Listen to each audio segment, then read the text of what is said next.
ये तो बहुत अच्छा हुआ दामाद जी जो आप आ गए। हाँ मम्मी जी, ये काफ़ी दिनों से जिद कर रही थी कि मुझे मायके जाना है, मायके जाना है, तो बस इसीलिए आ गए। अच्छा तो आप दोनों बैठो, बहुत गर्मी हो रही है। मैं कुछ ठंडा वगैरह बना के ले आती हूँ आपके लिए। नहीं नहीं मम्मी, आप रहने दो।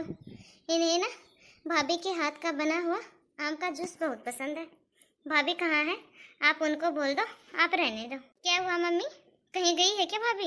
अरे नहीं नहीं बेटा, घर पे ही है, अपने कमरे में ही होगी बेटा। कोई बात नहीं बेटा, तू बैठ, मैं बना के ले आती हूँ अपने दामाद जी के लिए। सुनिए जी, आप अंदर चल के आराम कर लीजिए और हाथ पांव धो लीजिए। यहाँ पे थोड़ी गर्मी हो रही है और थोड़ी देर आराम भी कर लीजिए। हाँ हाँ, वो तो ठीक है, लेकिन काजल थोड़ा जल्दी चलने की कोशिश करना, क्योंकि मुझे शाम को एक काम है। ठीक है। ये क्या बेटा, तू तो हमेशा ऐसे ही आती है, कभी तो टाइम निकाल के आ जाया कर अपनी बूढ़ी माँ के पास है। मम्मी, अब इतना ही टाइम मिल पाता है।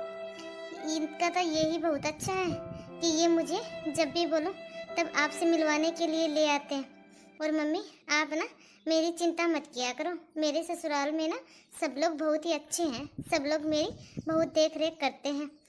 मम्मी, मैं वहाँ पे बहुत खुश हूँ। अच्छा तो मम्मी, अब फिर ये जाने की जिद करेंगे तो मैं ऐसा करती हूँ, एक बार भाभी के पास जाके आ जाती हूँ और भाभी से भी मिल लेती हूँ। देख ले बेटा, आवाज देके यदि आ जाए तो।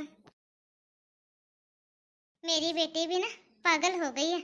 अरे उसे सब पता है घर में कौन आ रहा है और कौन नहीं आ रहा है, जानबूझ के अपने कमरे में बैठी है। तब तक मैं ना दामाद जी के लिए आमरस बना देती हूँ पीने के लिए। भाभी, भाभी, काजल दीदी। बुआ जी। चुप कर, गेट लॉक है। भाभी, भाभी 5 मिनट के लिए आई हूँ मैं, ज्यादा समय नहीं है मेरे पास। भाभी आई बड़ी 5 मिनट के लिए, मुझे पता है 2 घंटे से आई हुई है घर में, अपनी माँ के साथ चुगली कर रही होगी मेरी। देख बेटा, यदि तुझे नानी के घर चलना है ना तो चुपचाप सो जा, जब बुआ चली जाएगी ना उसके बाद उठ जाना। लगता है दोनों सो रहे हैं। बजाती रहे गेट, आज गेट ही नहीं खोलूंगी। 5 मिनट बोल के हर 10 दिन में आ जाती है।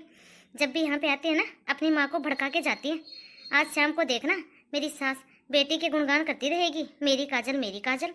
भाभी, पता नहीं इसके ससुराल वाले हर 10 दिन में इसको भेज कैसे देते हैं। जब से आई है ना तब से अपनी माँ के कान भर रही होगी। अब भूख लगी होगी ना इसलिए आ गई यहाँ पे भाभी भाभी करती हुई। मैं बनाऊंगी अब इसके लिए खाना, देखना आज तो मैं गेट भी नहीं खोलूंगी। कितनी देर चिल्लाएगी, चिल्लाती रहेगी। जब मेरे से काम होता है तब यहाँ आके बेल बजाना शुरू कर देती है और इतनी देर से आई है अपनी माँ के कान भरे जा रही है। आज तो मैं गेट भी नहीं खोलूंगी। मुझे लग रहा है भाभी सो रही होगी, शायद मैं ही गलत टाइम पे आ गई हूँ। ये काम कर रही हूँ, अभी तो मैं चली जाती हूँ। आई बड़ी भाभी भाभी वाली। मम्मी, भाभी शायद सो रही है, गेट लॉक था ना इसलिए उसे सुनाई नहीं दिया। ए बेटा, तू ना अब बातें मत बिना, इतना बड़ा भी घर नहीं है हमारा जो कि उसको पता ना चले घर में कौन आ रहा है कौन जा रहा है, सब पता है उसको। ये कोई पहली बार तो है नहीं बेटा, जब भी तू आती है ना तू बता, कभी भी आई है तेरी भाभी तुमसे मिलने के लिए? एक ही घर में अजनबियों की तरह रहती है तेरी भाभी। अम्मी, ये भी तो हो सकता है ना कि भाभी सच में सो रही हो। अरे बेटा, तू नहीं जानती, मैं दिन रात इसके नाटक देख रही हूँ। जब से तेरी शादी हुई है ना, ये तेरी भाभी है ना, तुझे सीधी सादी दिखती है, लेकिन जब से तेरी शादी हुई है ना बेटा, तब से इसने हमारा जीना हराम करके रखा है। तुझे तो पता ही है बेटा, तेरे पापा अच्छा खासा कमा लेते हैं और तेरा भाई भी अच्छा कमाता है। तेरे पापा और तेरा भाई शाम को घर आते हैं। अब तो बता बेटा, कितना बड़ा घर होता है, लेकिन ये तेरी भाभी है ना, पूरे दिन में एक बार भी निकल के नहीं देखती कि मैं क्या कर रही हूँ क्या नहीं कर रही हूँ, मैं जी रही हूँ या फिर मर गई।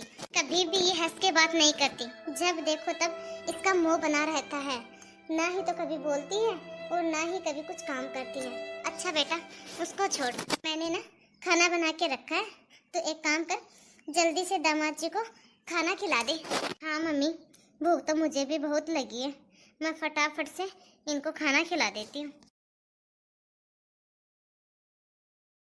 10 मिनट के लिए बोल रही थी, मुझे लग रहा है शायद चली गई होगी। भर दिए होंगे इतनी देर में तो अपनी माँ के काम।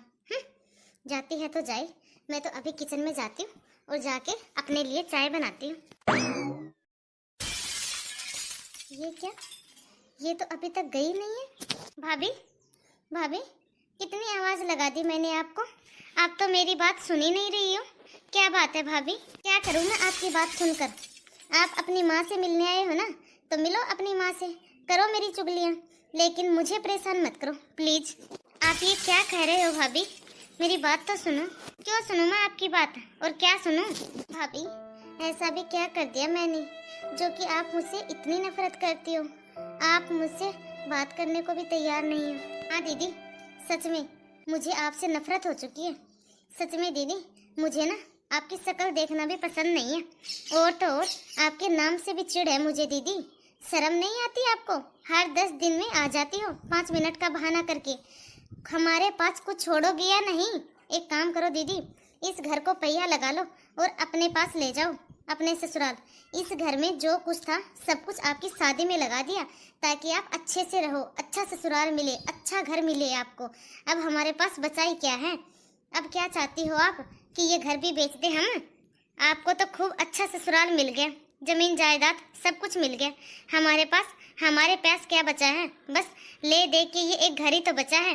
भाई को तो भिखारी बना दिया आपने। देखो दीदी, साफ साफ सुन लो मेरी बात, मुझे ना आपके नाम से भी चिढ़ है। मैं आपसे बात करना तो दूर, मुझे आपकी शक्ल भी पसंद नहीं है, और ना ही मैं आपसे बात करना पसंद करती हूँ।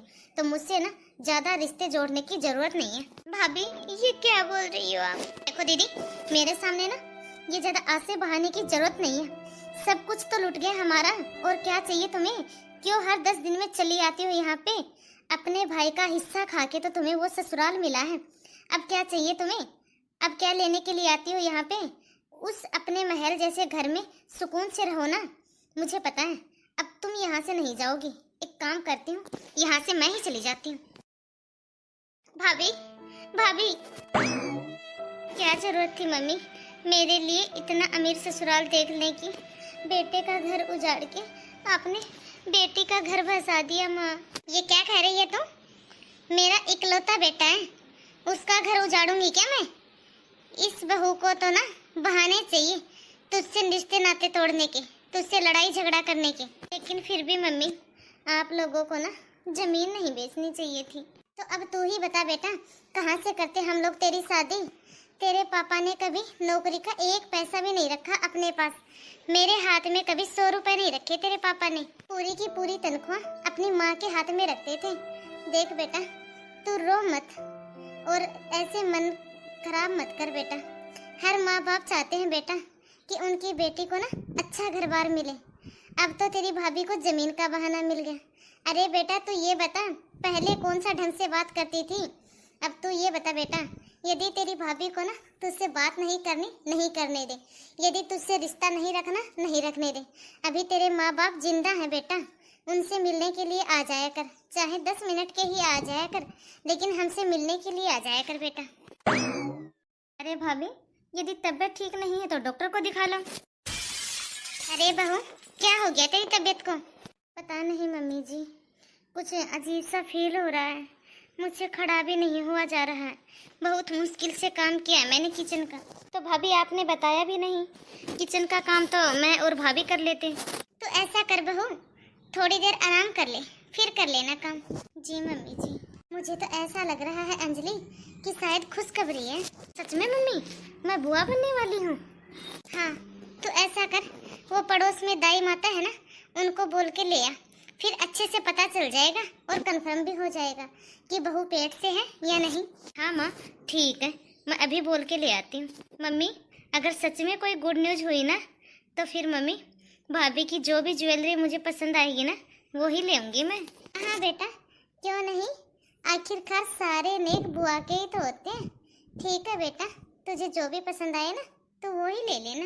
अब जा बेटा, जल्दी से जाके ना दाई माता को बुला ला, ताकि हमें जल्दी से पता चल जाए कि बहू पेट से है कि नहीं है। ठीक है मम्मी, अभी जाती हूँ और अभी बोल के ले आती हूँ। हे भगवान, दाई माता ना सब कुछ सही बताई, और जो हम लोग सोच रहे हैं ना वो सच निकले। मेरी तो बस भगवान से यही प्रार्थना है।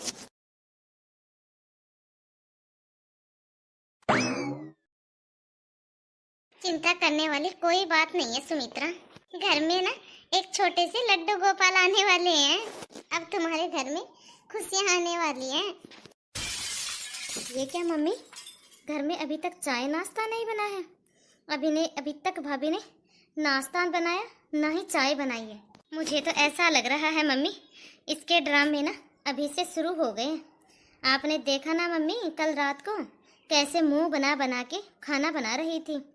अब तो मम्मी इसको और भी अच्छा खासा बहाना मिल गया। अरे बेटा तू रुक, इससे तो मैं बाद में बात करती हूँ। अभी तो मैं सबके लिए चाय नाश्ता बना देती हूँ, क्योंकि सबको भूख लगी होगी। आप क्यों बना रही हो मम्मी? आप क्यों बनाओगी नाश्ता? याद है ना आपको, कल शाम के बर्तन भी मैंने ही साफ किए थे। अगर ऐसे ही मम्मी आगे से आगे काम करके रखोगी ना, तो भाभी को आदत पड़ जाएगी बिस्तर पे बैठने की। अभी जाओ और भाभी को जाके बोलो अपने आप बनाएगी नाश्ता। अभी तो कुछ दिन भी नहीं हुए हैं और अभी से उसके नखरे शुरू हो गए महारानी के। ऐसे आगे से आगे काम करोगी ना मम्मी, तो उसको तो आदत हो जाएगी।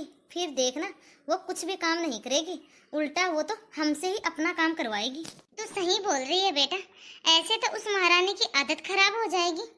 तो एक काम कर बेटा, जा अभी जाके और उसको बुला के लेके आ। मैं तो नहीं जाऊंगी मम्मी उसके कमरे में। जब देखो तब हर वक्त इतनी बुरी शक्ल बना के रखती है। मुझे तो उसकी शक्ल देखना पसंद नहीं है। मम्मी एक काम करो, आप जाओ, आप ही बुला के ले आओ अपनी बहू को। आप जानो और आपका काम जाने। ठीक है बेटा तू रुक, अभी मैं बुला के लेके आती हूँ उसको। तो हेलो गाइज, कैसे हो आप सब? आई होप आप सब भी अच्छे ही होंगे। तो आप सभी को आज की हमारी यह कहानी कैसी लगी, कमेंट बॉक्स में कमेंट करके अपनी राय जरूर दें और ज़्यादा से ज़्यादा इस वीडियो को लाइक और शेयर करें। यदि अभी तक आपने हमारे इस चैनल को सब्सक्राइब नहीं किया हो तो फटाफट से बेल आइकन दबा के चैनल को सब्सक्राइब करें और इस कहानी को और आगे तक देखने के लिए इंतज़ार कीजिए इस कहानी के अगले पार्ट 2 का।